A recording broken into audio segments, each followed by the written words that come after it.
好. Okay, welcome back to the Chinese class. Okay, now we are coming to the first session of first unit.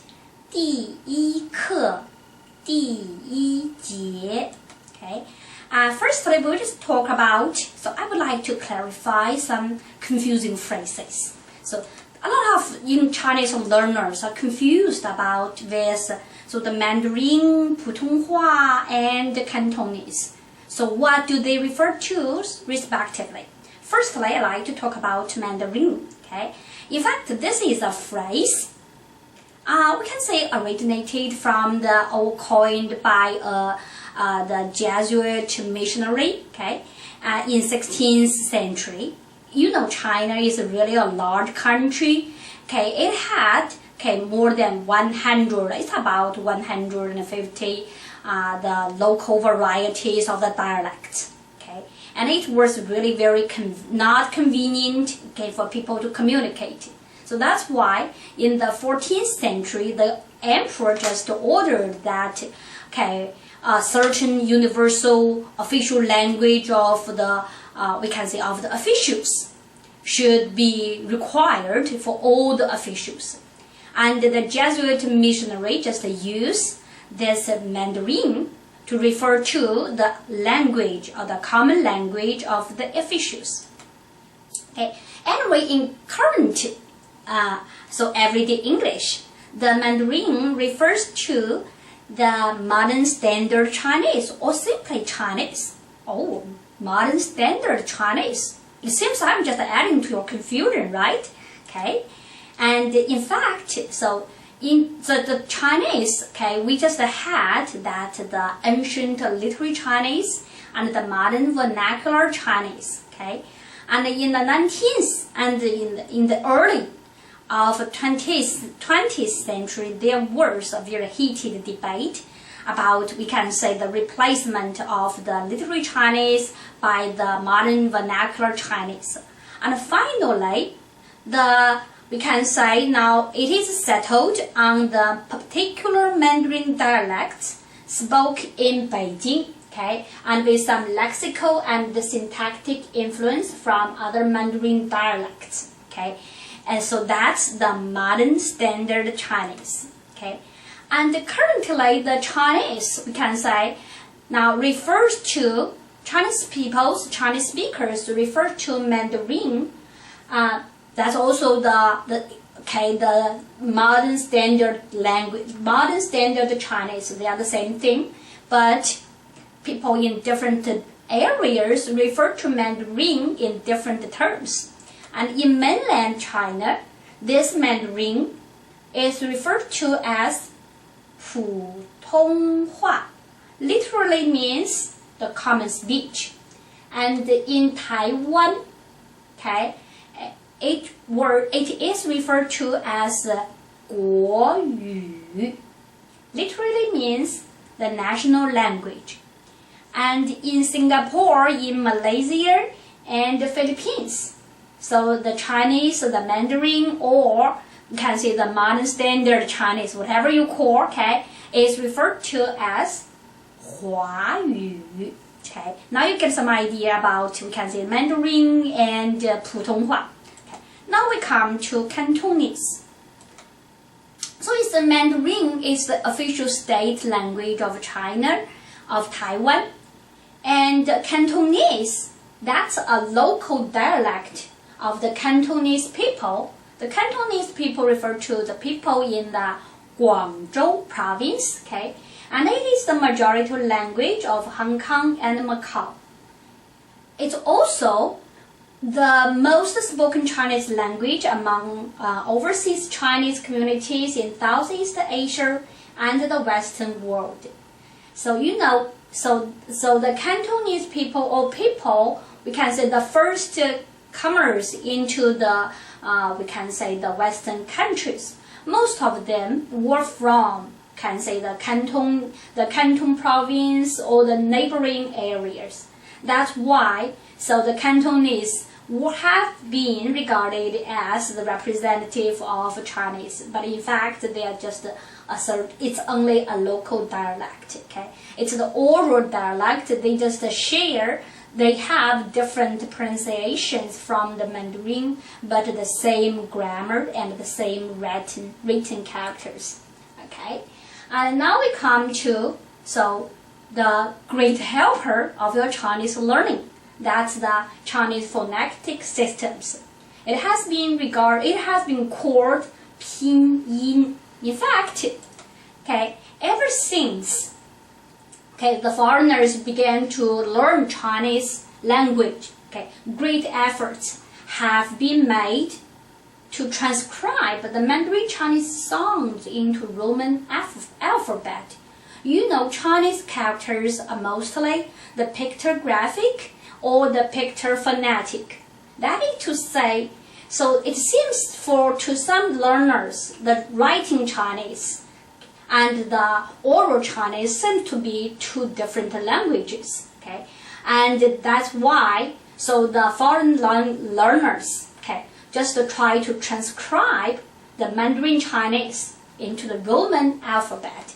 Okay, and so several systems have been invented.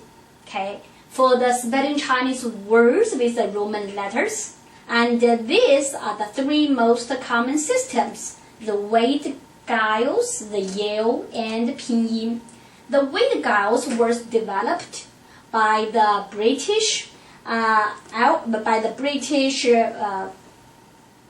diplomat, Sir Thomas Francis Wade, and later modified by the Cambridge professor Herbert Allen Giles in the 19th century. And the second one is the Yale system.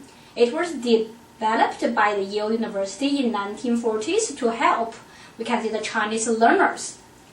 And then the most current one was the Hanyu Pinyin. It was invented in 1950s and finalized in 1958. And currently Hanyu Pinyin has emerged as the system used most in the Western world. So now I'd like to give you a chart to see how these three different systems look like. And these are some Chinese names very familiar to the foreign learners. And let's see how they rendered in the Wade Giles, Yale, and Pinyin systems respectively. The first now we come to the city Beijing. And this is Beijing, the characters, and this one we have the Beijing rendered in the Wade Giles. You have Bei, so here it's a Pei instead of B. And then the third tone, and then the Qing in the first tone. And this is how it looks like in the Yale system, and this is in the Pinyin system. And now we come to the chairman Mao Zedong. This is how it looks. In the Wade system, you have this is the tone Mao, the second tone, Ze, the second tone, and then Dong, the first tone. And this is how it works in the Yale system, Mao Ze. Now let's see the difference between the initials. And this is how it is. This is what it looks like in the Pinyin system. We have Mao Zedong. And throughout this lecture, and we will just use this Hanyu Pinyin. And in fact, so I'm sorry, I have to add to your some make it a little bit more confusing. Generally speaking, we'll just use this, the Pinyin version. Anyway, so in the current the English, right? Because of the popularity of Cantonese, and even in our Pinyin part, we will just still some the romanization of some Cantonese will also come into our Pinyin system. For example, for the Hong Kong, and in English it's Hong Kong. In fact, that's the romanization of the Cantonese. But when we come to the Pinyin part, it's frequent harbor, the Xianggang, And another one is Kung Fu. That's the romanization of the Cantonese Kung Fu. And in the pinyin part, we will just use Gong Fu. Okay, I'm really sorry for this kind of the confusing. And now we are finally ready to come to the pinyin itself. Okay. Firstly, we say, so in Chinese language, just we have thousands of the Chinese characters, around 9,000 characters. But when it comes to the syllable, when it comes to the pinyin part, it's much, you will come to we can say a number much smaller, okay? And for all the Chinese characters, there are only, so around 406 syllables, okay? So it's much easier, right? Okay? And for each syllable, it is composed of 3 parts. The initial part, the final part, and the tone. Okay, and the tone makes so Chinese different from most of the other languages in the world. Okay, for the initial, it's also called the consonant, and for the final, it's also, we can say, called, sometimes it's also called vowels. Okay, and now we come to this one. So this is a syllable ni. So we have the initial n. Okay, and this letter is called n, but when we come to the pinyin, it's n, and then we have i. Put them together, the third tone, ni. The next example, another example, we have hao. So we have the initial h, and then we have the compound final, okay, the compound vowels, ao, and the third tone together. So we have hao. We put them together, ni hao. That means hello, or how do you do? Okay. And generally speaking, there are 21 initials, and in fact, we also have 2 semi-vowels. So that's i and u. Some people will just also refer to this as take them as part of the initials. Okay, that's not our business. Okay, I think that's a business. That's what the linguists will just be concerned with. And then we have the 36 finals. Okay, and so just now I mentioned that the tone part is the most tricky part. Okay, but that's also where the beauty lies. Okay. And it's very important, it's beautiful, it makes the Chinese something like, okay, a song, okay, just have that kind of fluctuation, the ups and the downs, okay. But it's also something difficult. I'd like to show you an example, the importance of the tone. So we have this one, wen, and this one, wen. It really sounds similar right now, so different to foreign ears, So we have this sentence. I'd like to in Chinese, 我想问你. And we also have, I'd like to 问, 我想问你. So you have to be very exact. You can say in the 2 characters, the 2 syllables. Otherwise, you will just embarrass others and yourself as well. Okay? So the first one, 我想问你, that means I'd like to ask you. Okay, and this one, 我想吻你, I want to kiss you. Okay, so when you want to ask a question, that's 问. A kiss, okay, that's 吻.